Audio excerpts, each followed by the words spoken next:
Yo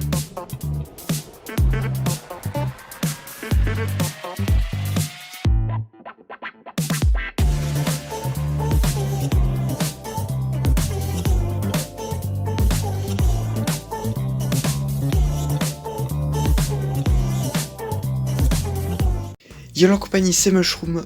Aujourd'hui on se retrouve pour une nouvelle vidéo.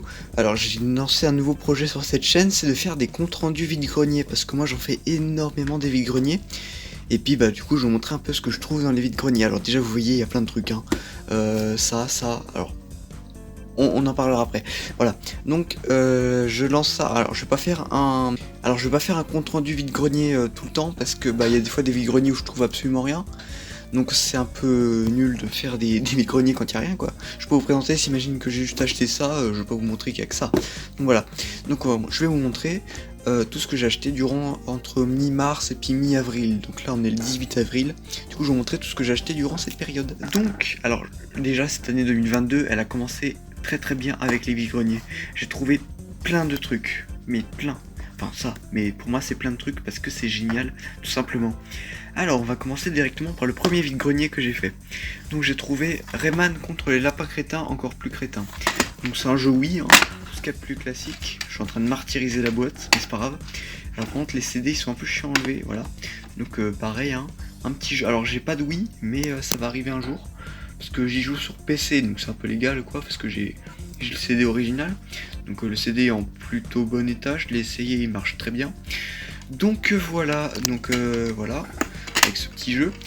Donc c'est un très bon jeu, enfin c'est pas le meilleur de la série des lapins crétins, mais voilà. Ensuite ça c'est la première pépite. Alors ça c'est une première pépite que j'ai trouvée, alors malheureusement je suis un petit peu déçu quand même, je me suis fait un petit peu arnaquer. Donc c'est un Pocket PC Fujitsu Siemens. Alors j'en avais déjà un, c'était un Dell, je sais même plus où c'est que je l'ai mis d'ailleurs, c'est pas grave. Donc c'est un Pocket Lux, donc c'est un mini téléphone, c'est sorti avant l'iPhone. C'est un ordinateur sous Windows, mais c'est pas une version Windows comme on aurait sur nos PC. C'est une version Windows comme on a, on va dire mobilifié, c'est-à-dire téléphonifié, tactilifié. On va l'ouvrir. Donc je suis très content parce que j'ai la boîte, et j'ai toutes les notices. Alors ouvre-toi s'il te plaît, voilà. Donc j'ai toutes les notices, je vous montrerai pas tout parce qu'il y a des clés d'activation. Hop, et les clés d'activation moi je les garde. Et voilà la bête. Alors je suis très content, il est en très bon état. Il y a même un écran de protection dessus, c'est super.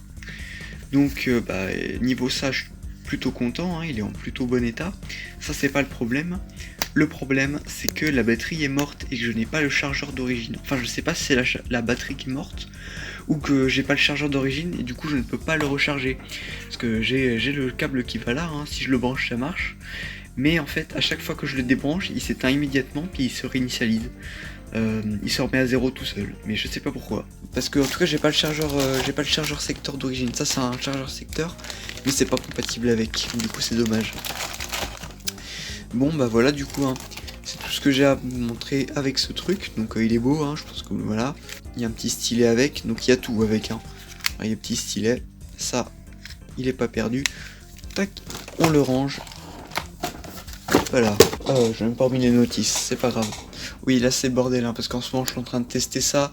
Peut-être qu'il y aura une vidéo qui sortira par rapport à ces deux téléphones, hein, je vous tease rien. Voilà. Ensuite, deuxième vide-grenier. Comme vous pouvez voir, une magnifique manette de PlayStation 4. Alors elle avait un seul problème. Alors le problème c'était pas vraiment majeur, mais c'était un peu chiant quand même.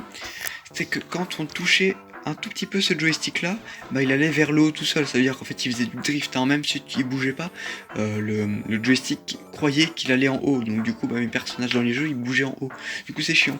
Et du coup j'ai suivi un tuto pour réparer ça, du coup j'ai démonté la manette, j'ai réparé, je l'ai réparé vraiment en mode schlagos, et puis bah, ça a fonctionné, hein. La manette elle est toute neuve, elle est magnifique, je l'ai connectée à mon PC, elle fonctionne très bien parce que je n'ai pas de PlayStation 4, donc comme vous pouvez voir elle fonctionne. C'est nickel, elle est en verte parce que bah avec une application PC on peut modifier la couleur, du LED. Et puis voilà, bah c'est une super manette PlayStation 4 en tout cas parce que c'est une officielle, hein. Mais voilà.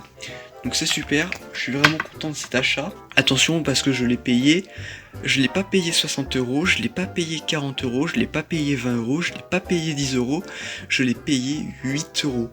8 € une manette de PlayStation 4 officielle. Quasiment neuve. Le touchpad, regardez, le touchpad il fonctionne, hein, je peux contrôler mon PC avec. Hein. Ça marche nickel. Voilà, je suis vraiment très content. Et ensuite on passe au vide-grenier d'aujourd'hui. Donc aujourd'hui j'ai trouvé une pépite, mais vous la voyez, voilà, je vous la montrerai après. On a déjà un truc, alors ça c'est pour un projet personnel que je vais peut-être vous montrer sur ma chaîne. Et j'ai plus de place pour enregistrer, allez à tout de suite. Voilà c'est bon, on reprend parce que j'avais un problème, mon téléphone n'avait plus de place. Donc là j'ai encore 8 minutes pour enregistrer, donc je pense que ce sera large. Mais bref on s'en fout. Alors on va passer au vide-grenier d'aujourd'hui du coup. Donc j'ai trouvé un Eman de... Attends, voilà. C'est à l'envers. De XM SL, donc ça va être une Citroën, j'y connais pas trop en Citroën de l'époque, mais j'ai trouvé un Eman pour les clignotants, alors ça sera pour un projet personnel peut-être qui arrivera un jour sur la chaîne, mais pour le moment il va rien arriver sur la chaîne parce que bah j'ai pas encore toutes les pièces. Alors déjà je vais vous expliquer en quelques mots, je voulais faire un setup sim racing, enfin un sim racing mais plutôt simulation de voiture, genre pas vraiment de la course, plutôt de la simulation vraiment de la vraie voiture quoi.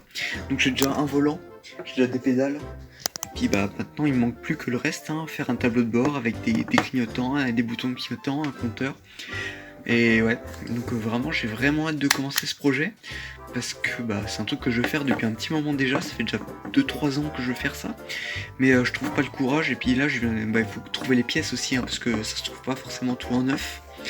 Donc là je suis content, j'ai trouvé ça à 2 € je crois, je me rappelle plus. J'ai trouvé ça 2 € à la brocante aujourd'hui, donc c'est franchement cool.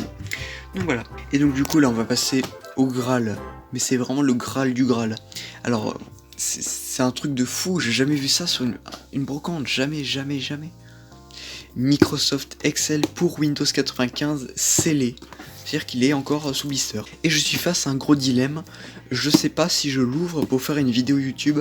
J'aimerais bien, mais le problème c'est qu'il va perdre énormément de sa valeur quand il sera ouvert. Parce que si un jour je veux le vendre, que c'est un peu si c'est un peu la hesse chez moi et puis que je veux le vendre, et bah ce serait bien que je puisse le vendre cher quand même.